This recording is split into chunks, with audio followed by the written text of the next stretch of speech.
Hi, good morning everyone. Magandang umaga po sa inyong lahat. I am Christopher Dofitas from the Department of Linguistics, College of Social Sciences and Philosophy of UP, University of the Philippines, Diliman. The UP Department of Linguistics is distinctly focused on the scientific study, preservation, and promotion of Philippine languages and dialects through research, publication, and archiving. It is also mandated to use its research expertise to address language issues in the country.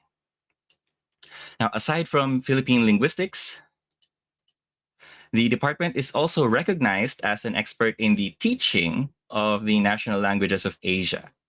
It is designated as a center of excellence in foreign languages by the Commission on Higher Education. I would like to welcome everybody who's tuned in to the Talks on Asian Languages. The Talks on Asian Languages, or TAL series, serves as an avenue for the faculty members and alumni of the UP Department of Linguistics, including our colleagues from other institutions teaching Asian languages, for them to share their research about second language learning and acquisition. Now, each lecture will focus on how linguistics and pedagogical trends can be employed and adapted to fit the learning needs of Filipino students. Now, this is the first of three lectures, TAL lectures, that we will be having this year. This lecture is being live streamed at our Facebook page and YouTube channel. Now, to our audience, please use the comment sections to type in your questions and comments. And we will be reading these during the Q&A portion and will be addressed by our guest speaker after her presentation. And speaking of our speaker, let me introduce you to today's speaker. We are very happy to have with us today Miss Maria Concepcion Loren Chua, or Yen, as she is frequently called. She is a senior lecturer in the Department of Linguistics, University of the Philippines, Diliman, where she teaches beginner level Korean. She also teaches Korean subjects at the King Sejong Institute, Quezon City. She finished her master's degree under the Department of Korean Education at Korea University and is currently taking up a doctorate program in language education at UP Diliman. She has also translated two Korean essay books into their official English versions. Yearning for Home while I'm at home, and I'm not lazy, I'm on energy saving mode. So please welcome our speaker for today, Miss Yan Chua. Yeah, thank you very much, Sir Chris, for the introduction. So, yes, hello, good morning, good afternoon, good evening. 안녕하세요. So, for today, I will be presenting the first talk and talks on Asian languages through my research, which is the modes of oral reading fluency and error patterns of beginner level Korean learners in the Philippines. So, before I start, please give me a few minutes to thank the people who made this research possible. So first, my research advisor, Isunyoung 교수님, Dr. Jem Javier, Miss Maria Cristina Carla Rico, Sir J.R. Igno, Sir Mark Chavez, 최자경 선생님, 정연진 선생님, and 박신혜 박사님. 네, 진심으로 감사드립니다. Okay, so now, so I'll first start with the contents of today's presentation. First, I will start with the concept and research questions. So this will be about oral reading fluency. Next will be the data gathering and analysis. And finally, the results and implications of this study. So first off, so when we say oral reading fluency, probably this is a new concept among the in today's talk. No? So oral reading fluency, I'd like you to focus on the words I made in bold. So this is the ability to read the text aloud accurately, correctly, with natural intonation and proper pauses at an appropriate speed. So actually, although educators promote focused reading fluency training in schools, there is a lack of interest in reading fluency in Korean language education, both as a mother and foreign language. So all the more this research is significant. Now, why is it like that? It's because when we say reading, I think everyone would agree that when we say reading, you will connect this concept to comprehension or understanding what we've read and not really reading fluency. So reading fluency and reading comprehension are closely related. Why is that? It's because reading a text with proper intonations and pauses actually indicates the reader's understanding of the text. So now I'd like to present two kinds of reading. So the first one here is decoding. So this decoding is the kind of reading that corresponds to reading symbols or letters correctly and clearly while observing proper spaces and natural intonation. So in this case, you don't really have to understand what you've read. You only need to to read to read the symbols correctly and provide the sound. So, for example, in this case, I think our Korean learners are able to read. 고슴도치는 다리가 작고 몸에 가시가 있는 동물입니다. 위험하다고 생각하면 몸을 공처럼 둥글게 말아서 가시로 몸을 보호합니다. So you don't really, in this decoding process, you don't really have to understand what you've read. But of course, in reading, our end goal is comprehension. So, which is to understand the text we've read. So, comprehension looks like this. So, it's not only about the sounds or reading the symbols or letters correctly, it's also about understanding what you've read. So, in this process, oral reading fluency, which has the ability to quickly recognize words and read them with speed, accuracy, and prosody, actually connects, bridges decoding and comprehension.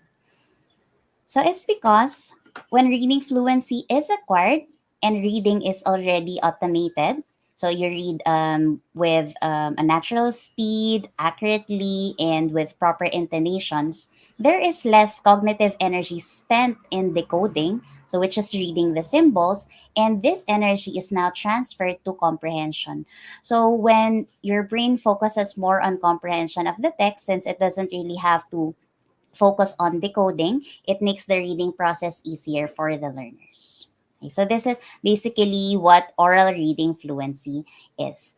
So for oral reading fluency, I mentioned three concepts a while ago. So it's the speed, so reading with a proper rate, accuracy, and prosody. So in prior research about oral reading fluency, speed, accuracy, and prosody are the most frequently mentioned aspects concerning reading fluency.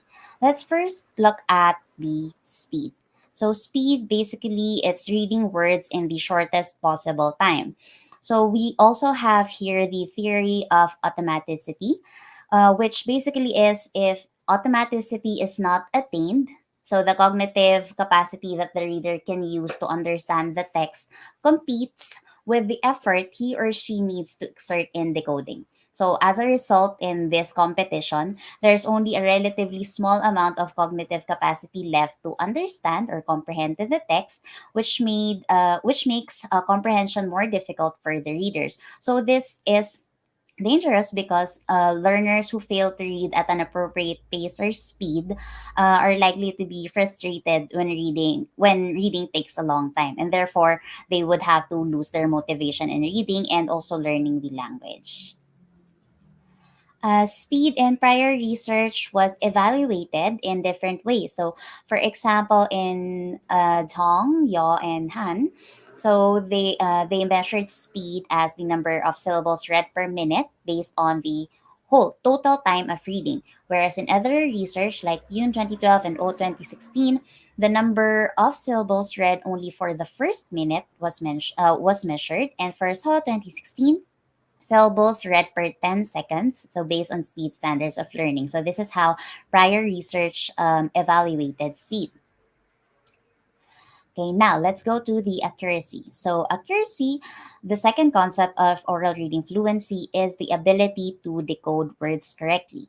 So, basically, When reading aloud, the ability to read words correctly must be sufficiently developed so that we could ensure high accuracy.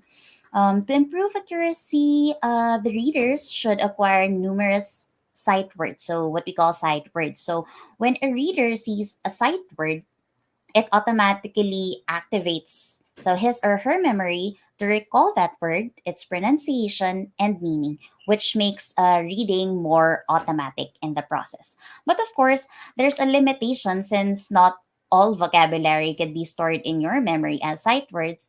Therefore, as readers, so the readers must be able to learn decoding strategies, meaning the learner must be aware of the correspondence between the sound and the word or symbol and trace this correspondence together to be able to read it. Okay, so in this case, pure accuracy can impede reading, okay, impede reading comprehension as well, and of course the reader's fluency. So if the reader misread words, so they are most likely not to understand what the author intended in the text, and this can lead to misunderstanding of the text as a whole. So, for in prior research, accuracy was also evaluated in different methods. So for example, first one, number of syllables read per minute minus the number of errors, and the second one, it could also be a percentage of the correct syllables read from the text. Further, studies evaluated reading accuracy used the criteria established by Fuchs and Dino 1982, so which is used to measure the native language reading fluency. So this is according to percentage.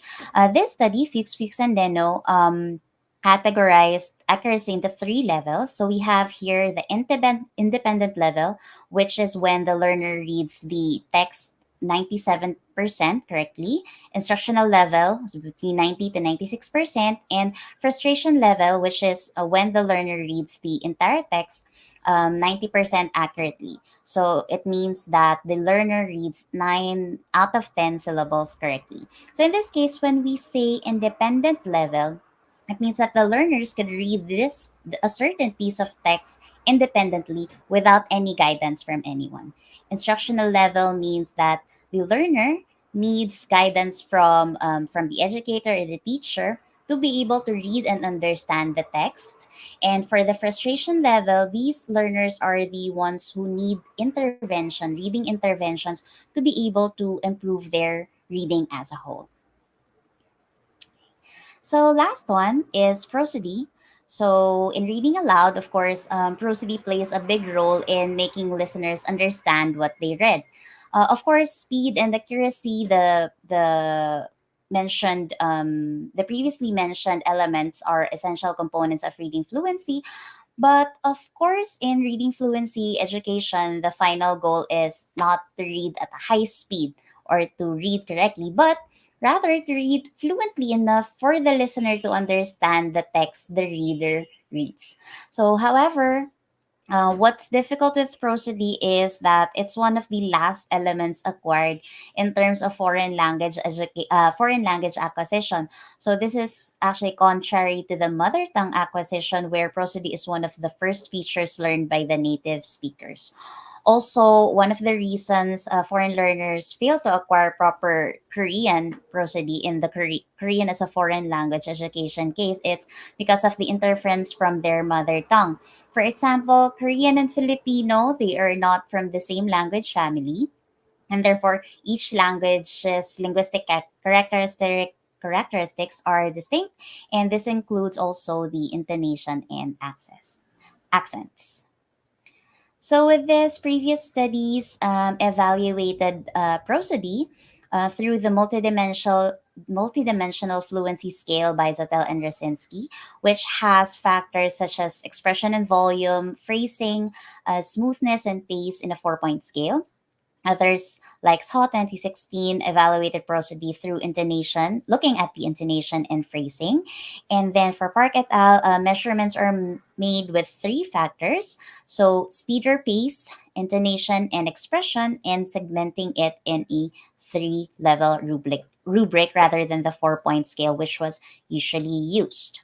Okay, so these are the three main components of oral reading fluency, which we will focus for today's lecture. So another part of this study is the error analysis of the learner's reading process. So errors or words or syllables mistakenly cued by the cognitive and linguistic systems of readers as they interact with the written text. So research divided these errors or miscues into two types. So we will be looking at the general error type, which refers to the misreading represented by a lack of accuracy. So, for example, you omitted a syllable from the text, or you added an unnecessary syllable to the text, or you substituted a certain syllable or word which changes the meaning of the text or which doesn't change its meaning. So these are called the general errors. For the disfluency types, so this reflects how natural and smooth the reading is overall. So for example, there are types such as self-correction whereas when the learner makes an error and then corrects it by himself or herself, and then stammering and repeating unmarked pauses, which are characterized by 1 to 3 second pauses, and marked pauses, which are characterized by certain mannerisms or, for example, interjections such as like that one. So, of course, the higher the frequency of errors, the less accurate the reading becomes, and as a result, this will negatively impact the understanding of the learner and their reading fluency. So, since this study wants to examine the reading fluency conditions and error patterns in the loud reading process of beginner level Korean learners in the Philippines, it asks these two research questions. So, first, what are the modes of oral reading fluency of beginner level Korean learners in the Philippines? And second, what are the miscue patterns or error patterns that appear in the reading process of beginner level Korean learners in the Philippines? So these conditions were evaluated through a loud reading task, and the loud reading process was assessed based on three components I mentioned, which is the speed, accuracy, and prosody.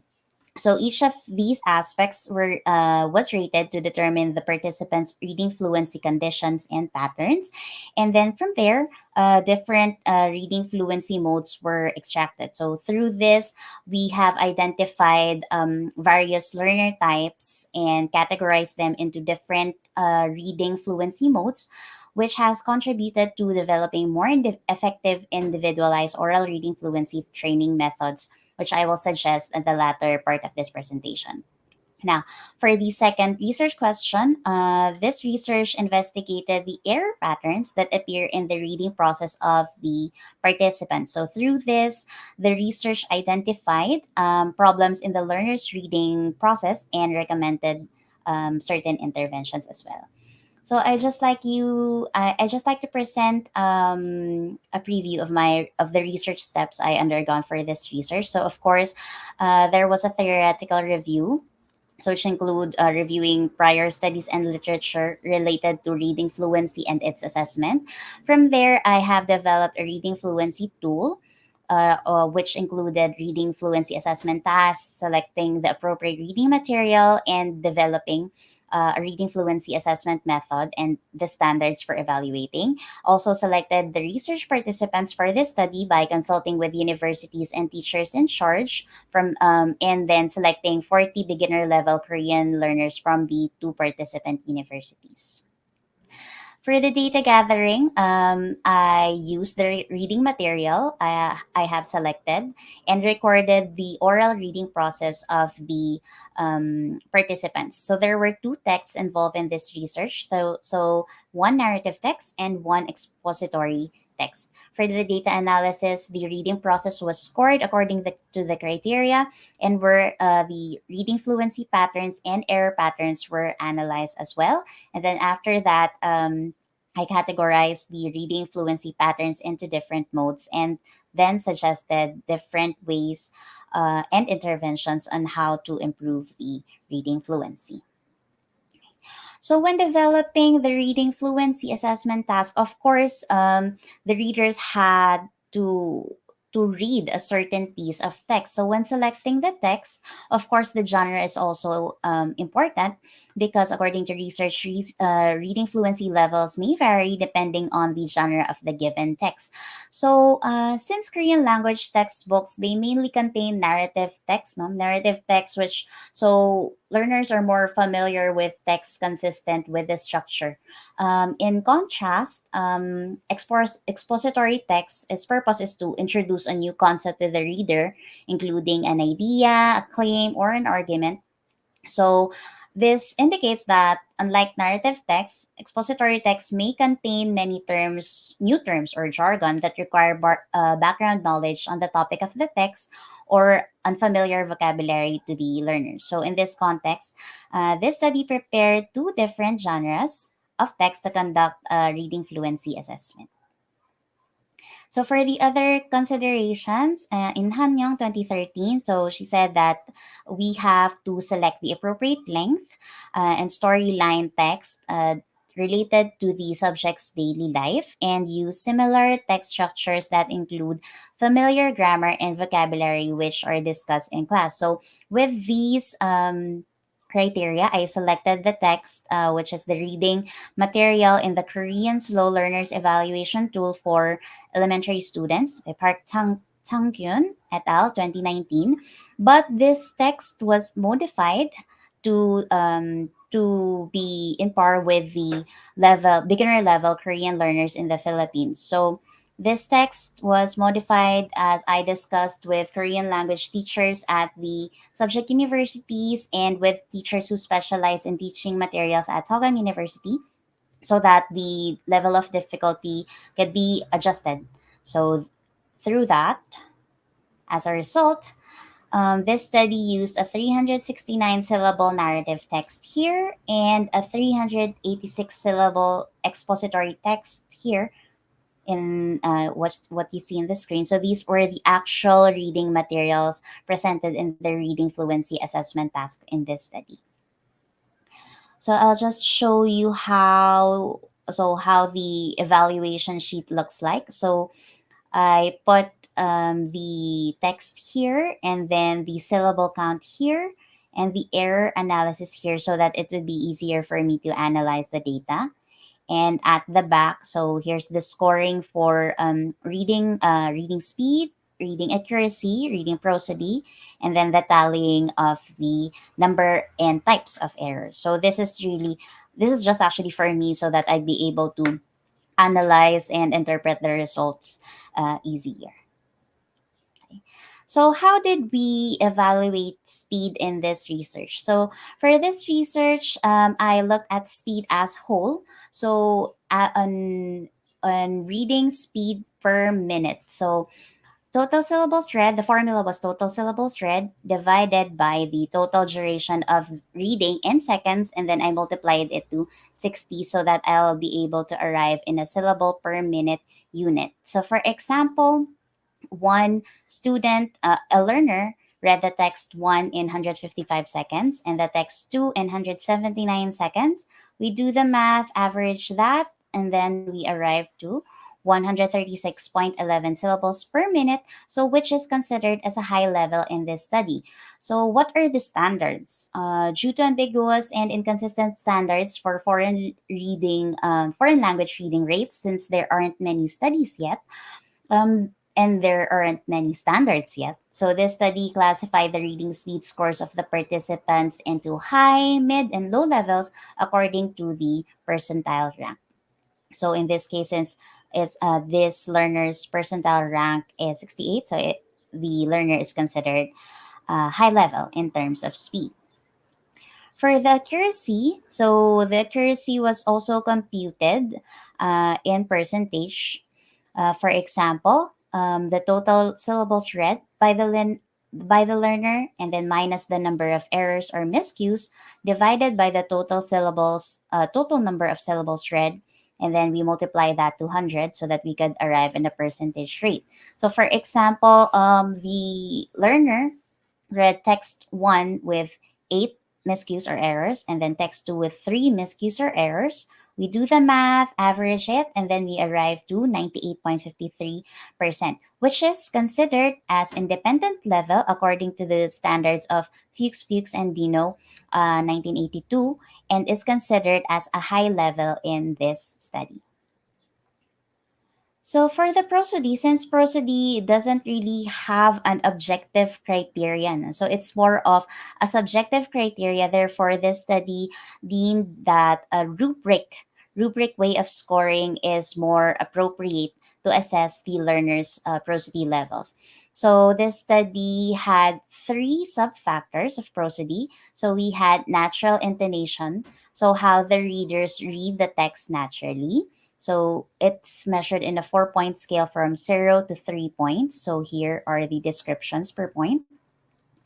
Another one is the phrasing. So how does the learner segment their sentences? Are they segmenting their sentences into meaningful units? Are they segmenting their sentences inappropriately? So this is also noted in a 0 to 3 point scale.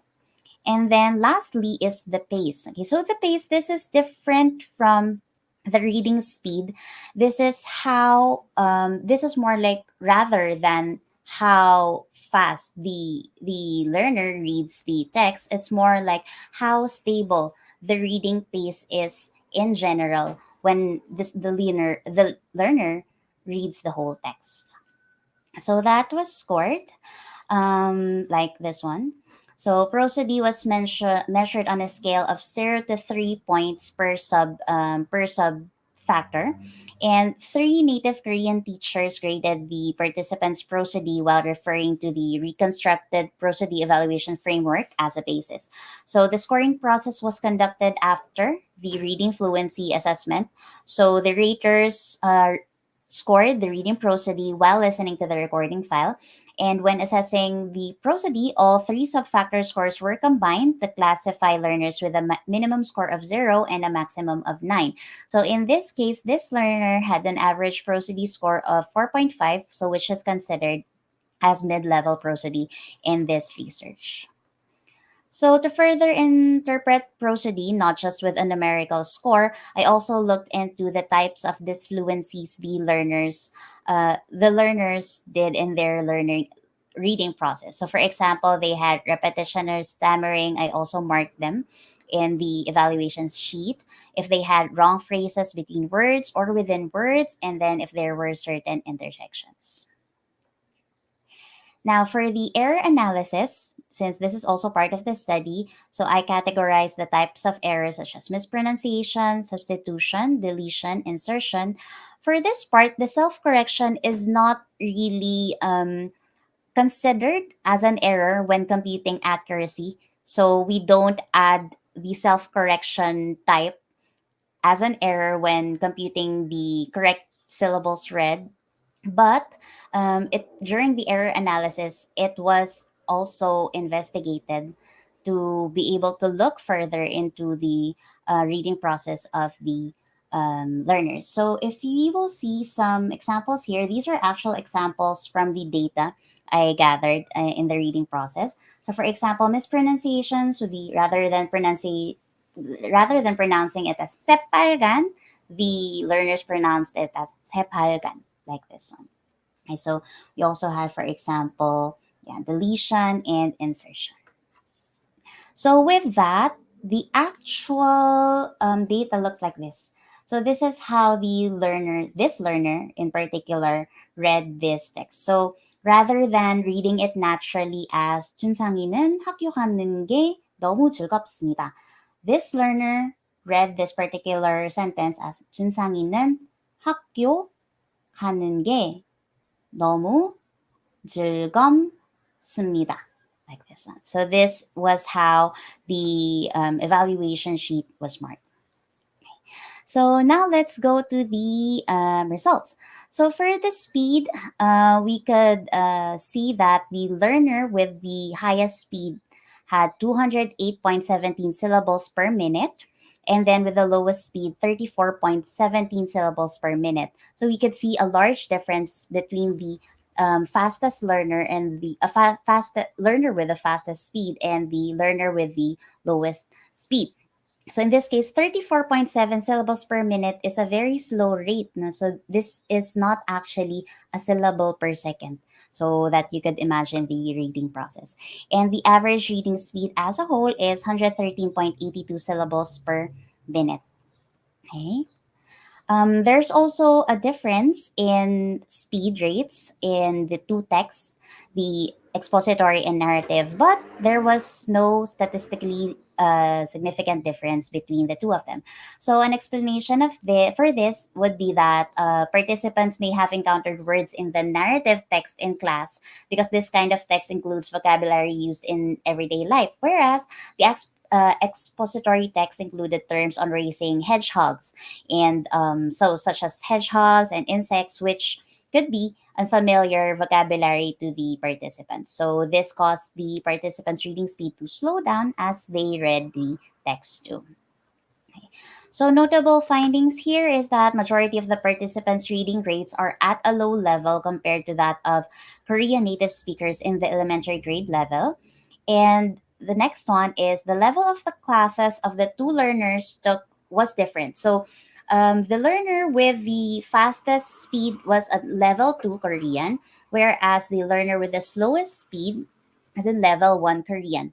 So even though their level of class was different, the gap between the reading rates are largely is large, no, considering that they are beginner level Korean learners.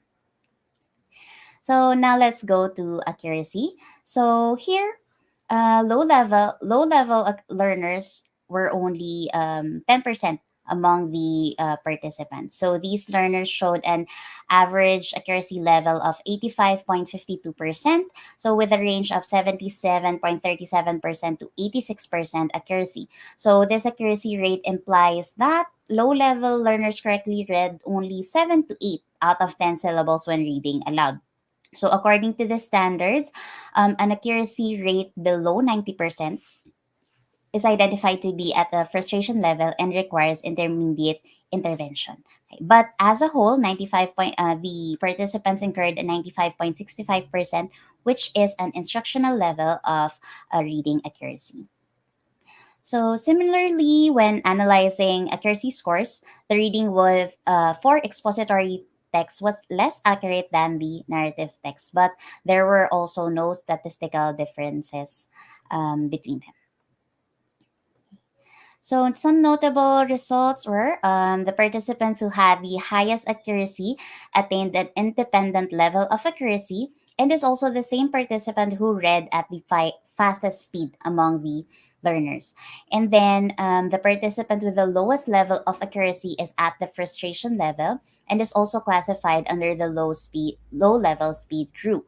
So for this research, only 10% fell into the within the frustration level, and like the reading speed, accuracy levels presented slight differences depending on the genre of the text read.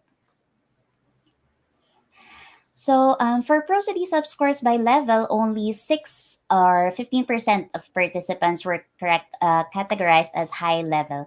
So these learners have an average of 7.33 points. So although not perfect, so this score implies that the two texts given during the reading fluency test were read naturally at a stable pace, and although these participants' reading was often interrupted by wrong phrasing due to more cognitive load than usual, subscores for phrasing and phrasing were generally excellent. This was also the same pattern for the mid level prosody learners, but the low level category consistent of 19, or that's actually 47.5% of the participants, and moreover, the group's prosody subscores did not reach even 1 point.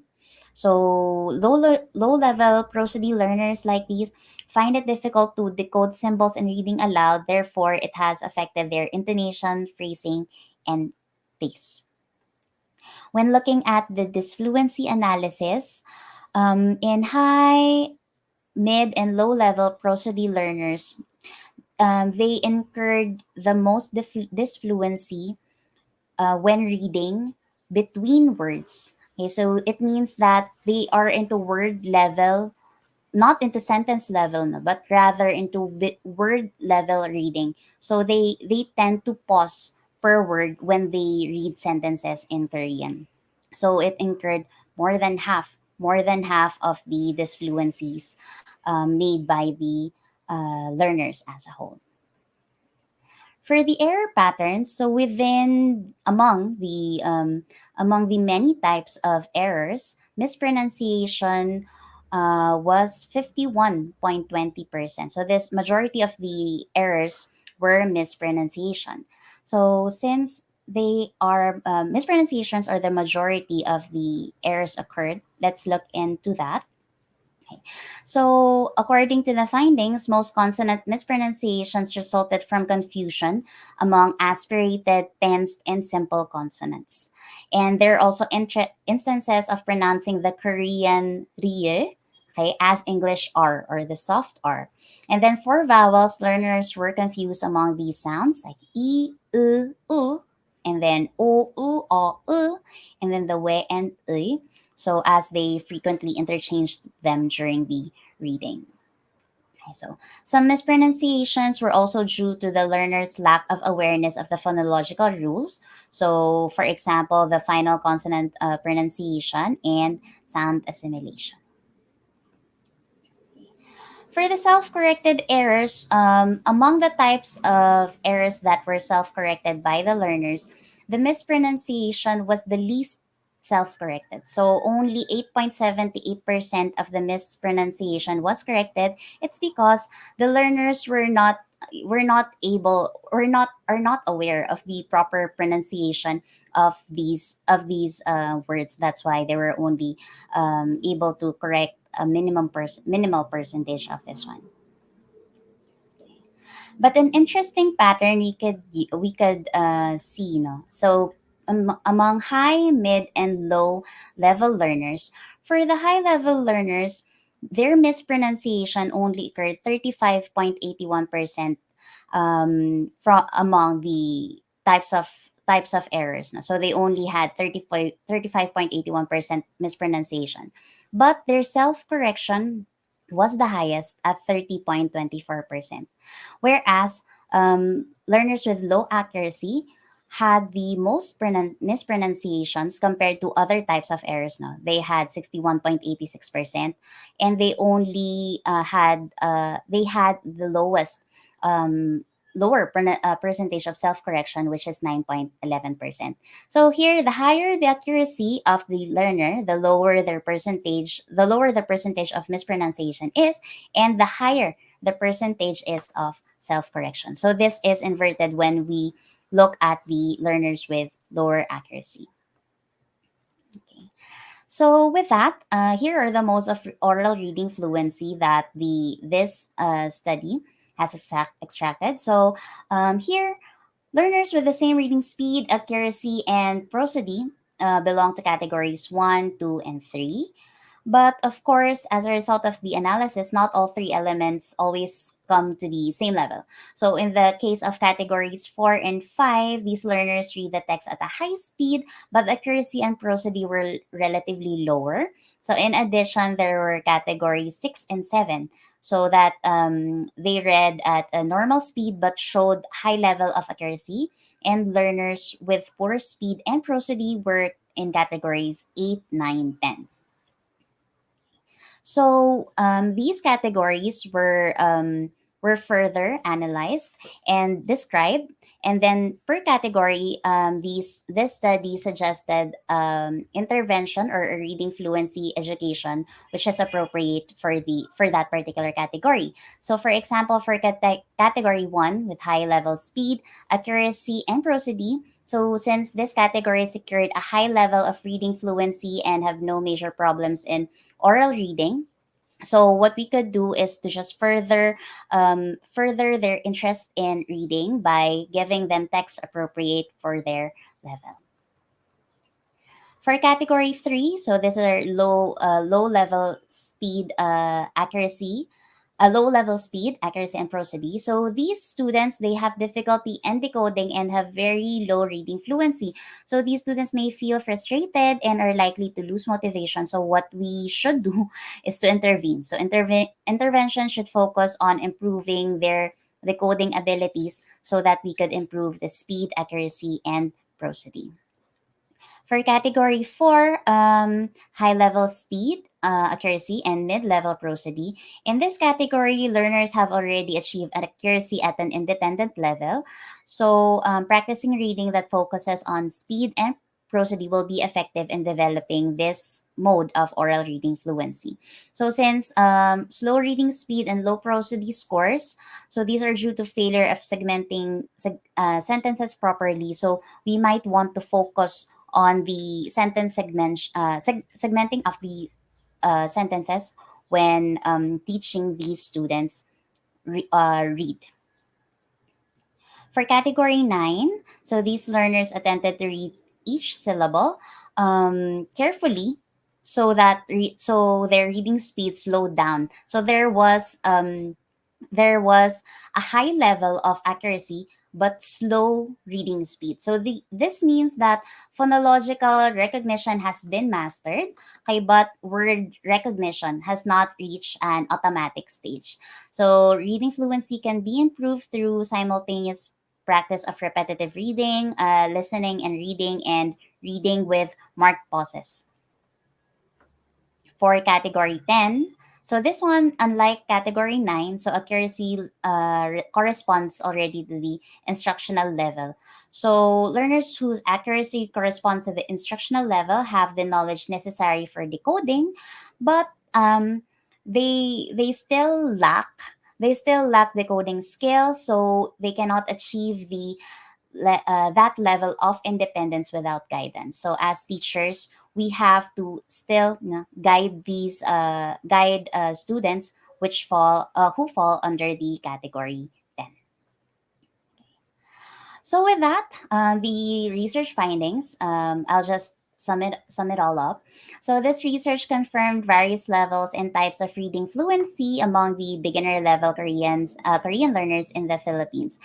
We also saw that the reading speed between the fastest and slowest participants showed a significant gap even though they are in the same beginner level stage. So there's already a gap even though the learners are still in the beginner level stage. Accuracy level of the majority of the study participants can be considered satisfactory, but four participants require intervention. Participants felt challenging to read naturally and segment sentences in Korean. Okay. And mispronunciation appeared to have the highest frequency regardless of the accuracy level. So as teachers, I think we must focus on correcting and guiding the students in pronouncing the words correctly and accurately. And of course, here we also saw that self-correction is not really a type of error. Rather, it is a sign that the students has enough metacognition to correct his or her reading process. For further recommendations, so students who have low reading fluency should read aloud practical text repeatedly as intervention. So, for example, teachers can assign them to read Korean drama scripts with partners who are more fluent in oral reading. So since the teacher's only one, so we cannot attend to everyone. Na. So we could assign to them a partner who is more fluent in oral reading and enjoy and make them read authentic and enjoyable texts. Also, the high frequency of mispronunciation types suggests that educators we need to help students through pronunciation correction exercises and thorough guidance. And since the participants reside here in the Philippines, so they have fewer opportunities for exposure to native Korean speakers no, than Korean learners in Korea. So learning through modeling and provision of practical discourse texts could be helpful in this area. And of course, this study suggests that foreign language educators should also pay attention to reading fluency as well, and not just reading comprehension, because as I mentioned earlier, fluency reading fluency really helps bridge the decoding and reading comprehension of the students. So yes, my talk ends here. Yeah, thank you very much for giving this opportunity to me to talk about my to talk about my research. Yeah, thank you very much. 감사합니다. Hi, thank you very much, Yen. Of course, Yen is currently my colleague in UP. It's really interesting research that you delved into. And thank you so much for giving us a very comprehensive summary. I am pretty sure summary pa lang to, of your work thus far, into this line of research. Now we would like to move not to the questions from our viewers and maybe also from me. I also have a lot of questions, but ano muna, we'll go through what they have as a question. First one we have here is and well, this one is about the participants. No, one question is like, how were they selected, and was it like voluntary?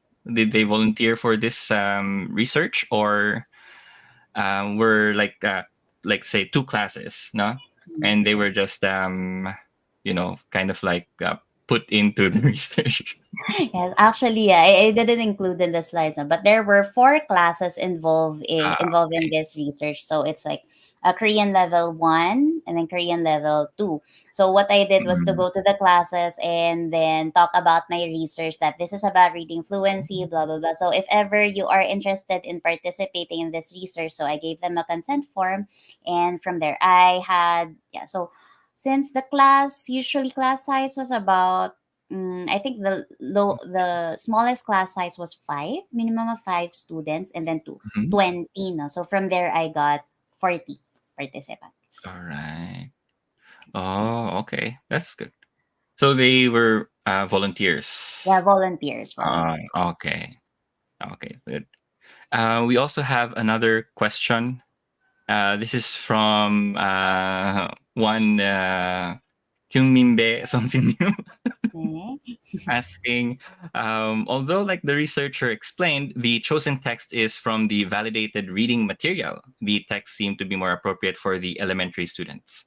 Would there be any significant changes if different texts designed particularly for Korean as a foreign language learner, are chosen for these experiments? Okay, so actually for the, yeah, thank you for the question. For the reading material, because it's really designed for elementary students, no, what I did was to modify it a bit. So Mhm. I consulted with the teachers of the classes of the Korean class of the participant Korean classes. No, so I consulted them. Have you already discussed this vocabulary, or do you think that Yeah. this grammar is too hard for them? So we did modifications with that text, also with the teachers who have been using the instructional material we've been using in class as well. So I consulted with them. So I was able to modify this Mm. text in accordance to the foreign language learners. So I consulted with them, but definitely there will be slight differences.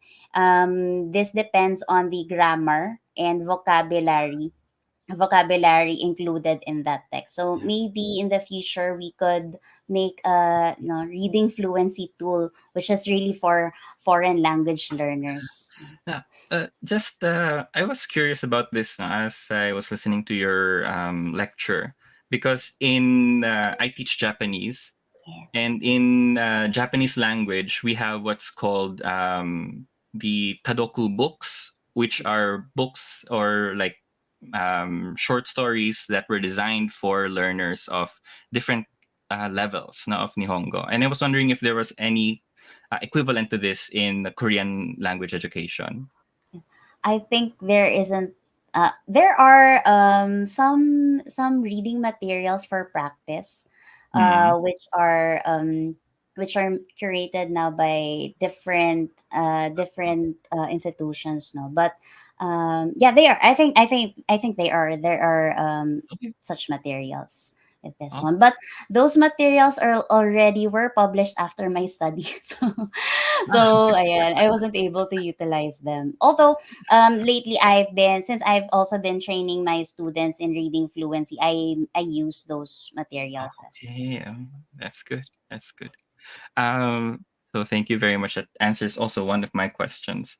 Um, we also have another question, and from another something to JR Igno.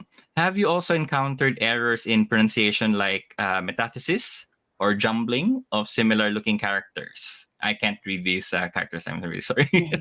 because I can hear some It's good. students, and sometimes they even write it in Romanized Korean as something. Okay. Yes. So, Yes, did yes. you So encounter actually, any? yes, I wasn't able to.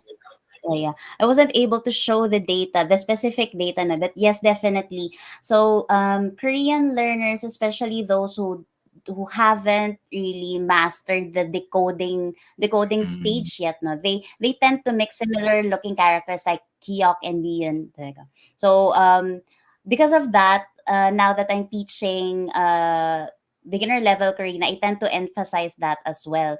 No, and also like what Jer Sonseng Nim has mentioned, no, there Nisa. So Sonseng Nim becomes Songseng Nim. Another example is Yoheng. So Yoheng becomes Yongheng, like that one. So ah, there's usually a mix up, no, of similar sounds if they come into words. yeah. As So I you, think as uh, teachers, it implies that we have to ano no, we really have to focus on these types of mispronunciations then. yeah, you also kind of mentioned this one in your results, right? Yes, yes, Most errors, mispronunciation errors occur between words.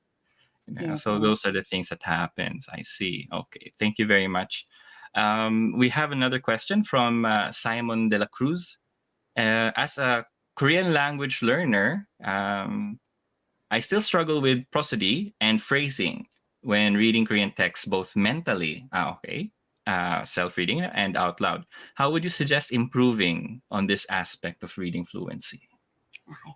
So this is really repetitive reading. So like what I mentioned, there are what we call sight words, right? So what I usually tell my Yeah. class is, for example, we have words like sarang and sillang. It's because we sarang means we frequently hear the word sarang, and therefore we usually see it repetitively reading it. No, so that's why it becomes more automatic in our head when compared to sillang.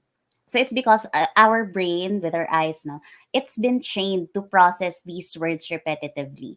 So really the practice I could suggest, no, and this is really effective. You repetitively read Hangul and really throw away the romanization. Actually, I will confess, no, I learned Japanese before, but I wasn't able to I wasn't able to give up the romaji. So Mhm. that's why probably I wasn't really I wasn't able to continue. No. Also, another practice is, this wasn't really included in the study, no, but I was curious for the students who really read 200 syllables per minute. No, 200 syllables per minute. Parang I was curious, what are the practices you do? And then I heard that they were K-pop fans and that they read the lyrics. So like they sing, no? They sing Yes. the Korean songs using Hangul itself. So Mm. with that, their brain is trained because you already know the sounds, and then you just read along with those sounds. So that's also a good practice. So that's why I tell my students, like, take advantage of your being a fangirl or fanboy. That's Yeah. true. I also suggest that to my students in Japanese.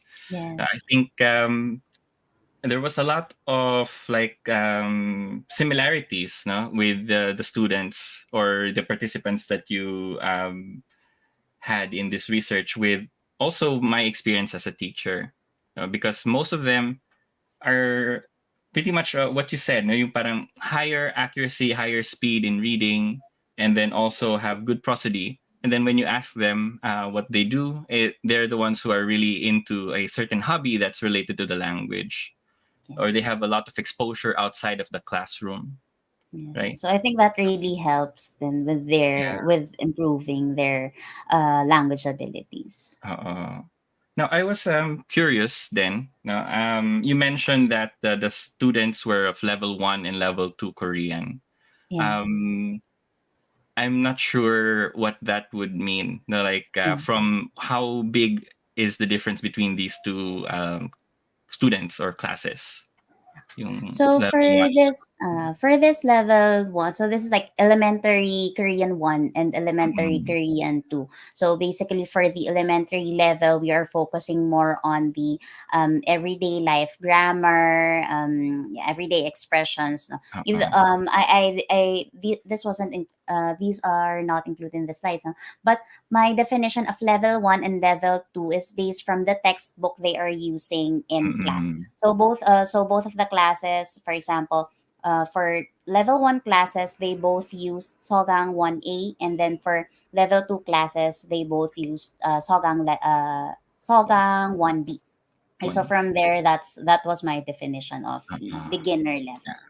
Because class. I was curious about like the level of magnitude between Yes, like the yes, gap um, yes, from these two levels. Since you indicated the parang best performers, you could say, yes. That's it was, was reading from level speed. two.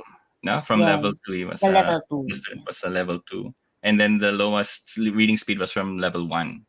yes. Um, but So, are yeah. there like in overlaps, or you could say there was there were Yes, level one yes, students there were overlaps as well. There were that need overlaps as well. faster? Both. Oh Ganun. yes, yes. So basically, level one at least has 45 hours of Korean already, Mm, I and see. then for that will be that increases as they go to level two. I see. Okay, okay. So another question that we have here is from so, what do you think about observing students reading fluency and error patterns that might probably be a sign or for dyslexia? Or Okay. also, this is not really from it's an anonymous viewer. Do you see that this study can actually help those with dyslexia? Okay, so Or what do you think? actually, like Mm-mm. more than foreign language reading fluency. No, I think this also applies if you don't read fluent enough in your mother language. So I think if there's a problem in reading fluency, it could be a sign. Of course, I'm not one to Yeah. diagnose, no, but it could be a sign. It could be a sign of having dyslexia as well. Uh, So probably we could look more into that. Oo nga, that's true. I was also curious though. Have you ever read anything about dyslexia in Korea?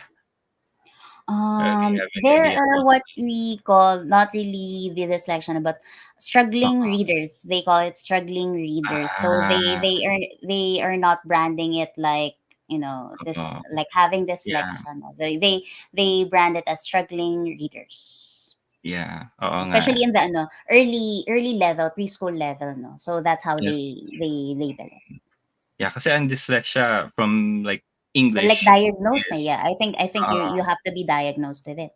yes, and you're switching characters, diba? You're switching symbols and moving Yes, them around. yes, Parang ganun yung yes. nangyayari.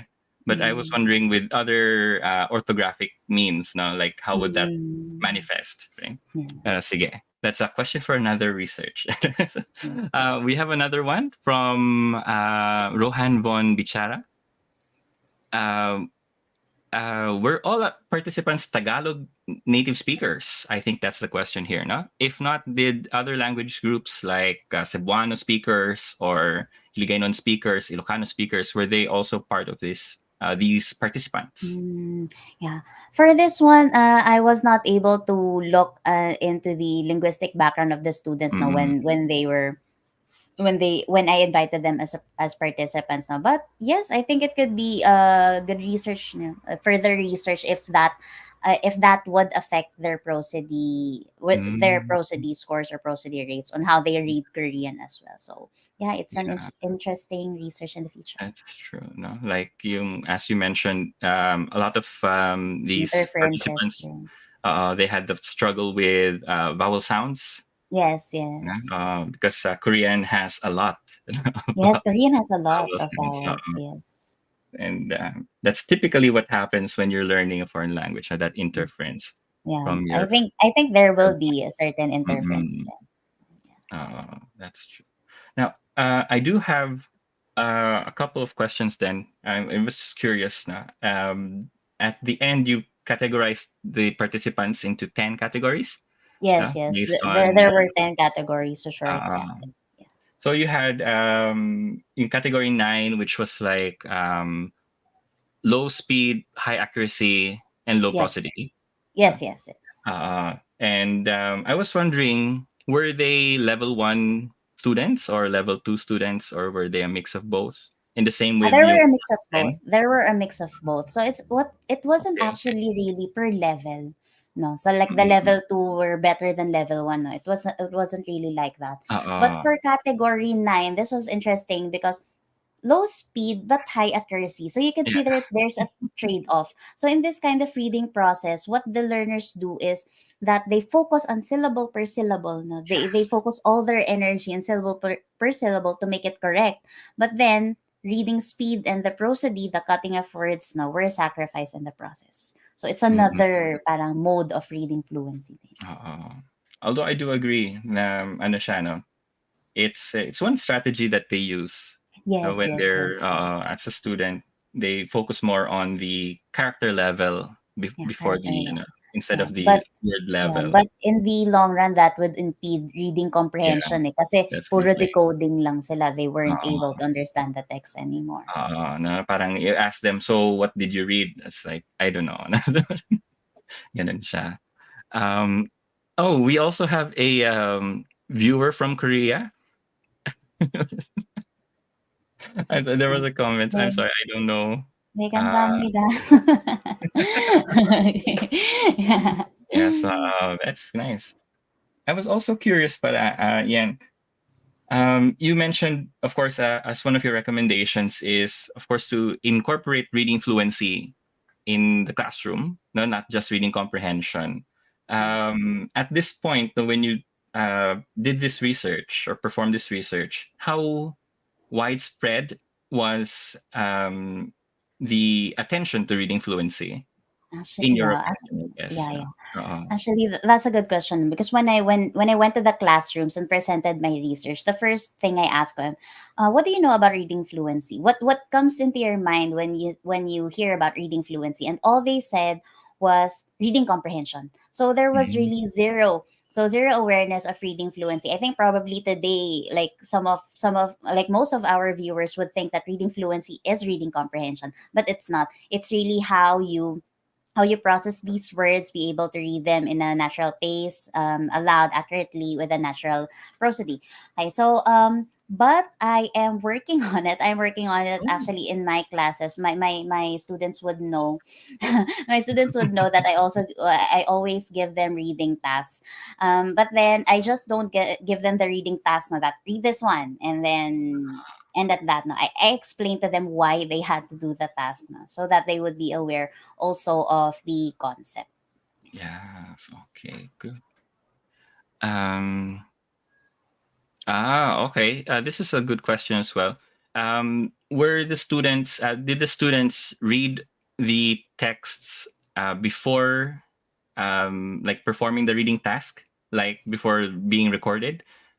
Okay. So for them, so no, they Mm, were not given time, no, kasi they read into it. But I told them, okay, hinga na milalim. Okay, read. So, okay, hinga na milalim. Don't be nervous. Okay, don't be nervous and just read. You're not scored. You're not scored. I just need to hear your voice. Okay, so uh, there was like this process so that they won't be nervous because if they're nervous, of course, that mm, would also affect their reading process. So I what I see. did, it was really one on one. So I talked to them first before I gave them the reading material. So how are you today? Like so that the anxiety levels are lower than usual. No? So Mm, that it won't not really it won't affect no because of course there's still anxiety there, yeah. but more on to minimize the effects of Uh, anxiety in reading. yeah. So your thinking was if you made them read it first, no, or that's part of the So process, yeah, no, I of think it the would it would they would taint the increase result. anxiety. Yeah. Mm. Kind of similar to this question, though, for me is did you have like recorded audio of what we could say is the model way of reading the texts? Okay. So, Uh, I didn't give the students no a model reading after, but I debriefed mm-mm. them on how they are going to be evaluated. But Oo. but now when I give my students no when I give my students the reading task like in Yes. class, I include them a model of the recorded reading kasi nga it's one of the recommendations nga you Oo. have to instruct through modeling, so that's what I usually do. But unfortunately for this research now I wasn't able to give them the model reading during the debriefing process. Okay. No problem. Oo nga. I was also thinking because in the Japanese version naman, yung Tadoku, which I mentioned earlier, now like Yes, read books for different levels of readers, they always also have the audio, uh, yes, yes, yes, so that yes, that's actually good, the modeling, yeah. uh, which I gave to my students before na yung task or their assignment was to read the book in the same way as the audio performed it. Na parang Yes. ganun. Ayun. So we have a couple more questions. This one's slightly different. Na sabi niya, good morning po. From Jessa Aviso. May pagkakataon po na mali ako narinig sa word na binibigkas na isang learner or even Korean speaker. Ang tanong po, ano po ang ma-advise ninyo sa katulad ko na minsan tagalid ang listening skills kahit na nakikinig ako sa K-pop songs? So this is really exposure. So the more na Mm. ini-expose mo yung sarili mo sa more listening material, mas magiging used yung tenga natin, yung ears natin, and mas mag-improve yung listening skills natin. So this is really practice, continuous practice and exposure. Oo. I Kaya mo think yan, kaya ano mo yan. rin ano, instead, ano rin ano, ako rin, I advise this to my students na it's not just like enjoying the music. For example, if Yes, you yes, listen to yes. K-pop songs, no, pero meron ding point, let's say after the song, where you kind of like think back on the words. No? Yes, Kasi yes. yung tinatawag nila na active listening. No? So Yes, parang doon yes, yes. pumapasok yung reflection, which is, Yes, I think, and the the key part. Korean like kumari contents din. So same with Japanese and Korean Yeah, contents. yeah. Nowadays parang super the internet all has those Oh, contents. They yeah. have closed captions na, 'di ba? Sir, kasi when we Oo. were when you were learning the language hindi pa ganon. So Oh, like I mean the providers no they have the Korean lyrics na. So marami ng resources sa that's internet. true. Mm. Yun talaga ano, yeah. Okay, thank you, thank you. Next one is from Lana Lee Gale. Hello po. What kind of reading practice would you suggest for Korean language learners of all levels? Yeah. So for all Hmm, levels, really repetitive reading. Sorry pa yeah, ulit-ulit, but it's really repetitive it's reading because perfect. more text exposure would, improve your reading skills talaga. And, kahit you just read them like decoding. Let's focus Mm-mm. more on decoding first. You don't need to comprehend on it. So decoding first so that your brain, diba, would be wired to automatically read these symbols, especially Yeah. because I think it's also the same with Japanese, no? It's an entirely different character, so it's not like the orthography of Filipino and English, diba? So it's an entirely different character, so you have to train your brain to really automatically read something, and you can train your brain through continuous reading and text exposure talaga. Oo. Yun talaga, effort. I did this little experiment na on my own, sa sarili ko lang. I convinced myself na yung notes, right, sa Yes, yes, music yes, piece, right, in a yes, music yes. sheet, were just like characters in a foreign language. Mm. Okay? Kasi Mhm. parang for the longest time, no, as a child, parang hindi ko ma-memorize yung notes if I look at the sheet music. So parang I recontextualize it as yung ganitong combination of notes is a character, 'di ba? And then you Yeah. just have to memorize yung mga characters and like yung Yes. where you put But your fingers yeah, in. but that was possible kasi you were continuously Yeah, looking at the notes, 'di ba? It won't be possible if you yeah, don't know the patterns din talaga. So, really exactly. exposure. Exposure. Yeah. And also, ano no, parang with all levels, kasi when you say, iba-iba talaga yung levels for reading as well, no? Yes, yes. You also have to keep on trying, I think, no? Looking at different types of reading material. Parang Yes, yes, gano'n, no? To get appropriate for to your know. level. So if you Mm, think na, okay, madali na 'tong text na 'to for me, you might want to like have a different material na for yun nga sabi ko yeah. kanina, expository text. So more on new Yeah. jargon, new background knowledge. So that's also one. Mm. Another one, another question that we have here from Diane Kando, Dane kana, sorry, Dane Kando. Given the participants' level, some students may be ahead of the others as beginners due to their prior knowledge, no? Like being exposed to K-pop or they learned Hangul on their own. Do you think this is also a factor in reading fluency? And was this taken into account in the study? So this wasn't taken account into the study since the learner profiles were not really, Mhm. segregated and looked into. No, it's just really if they're the criteria is if they are attending this level 1, level 2 language class, then go. Unless I think yung mga exceptions, the exceptions were if they were able to study in Korean na. Okay, so out na yung Oh, mga yeah. ganun students. Okay, so that those Mm-mm. were the exceptions. But yes, why do students who have prior exposure to, like for example, they're exposed to K-pop na or they've learned Hangul before, again this is a matter of text exposure. So kung nauna na silang ma-expose sa K-pop, no, they have been exposed to more Korean content and therefore they're more used to it, they're more used to reading it, ganyan. So therefore they'd have an advantage talaga. This is what I usually say to my students then, because they're saying, level 1 pa lang, but they're so much more ahead than me. So I always tell, like, pa-joke na, mas naging nauna siyang Korean K-pop fan kaysa sa'yo. So, hindi mo naman kasalanan yun. What you can do is to concentrate on your now, no, and improve your Yeah. reading skills. Ayan. But yes, definitely it will play a role since there's more text exposure. Mm-mm. Yeah, yun talaga 'no, that's the big thing. Same with the Japanese ano, language learners. Yung mga mahilig sa anime or, Yes, yes. uh, have some strong interest in Japanese, they're the ones kahit beginner sila, Yeah. they're the ones who have like, not only perform well but also yung growth. Now once Yes. they finally like got the basics down, na parang Yes. exponential yung growth nila 'no. And motivation to stick to the language learning. Yeah, so no, regardless of yung frustrations, yeah, Hmm. they're still motivated. Okay. And so we have one last question, because we're almost out of time as well. Although I think a lot of people really want to talk about this more. We'll have one last question. Um, And yes, this question here, I'm sorry, I don't know how to read this name, no? If it's Mandarin or in Japanese or maybe in Korean.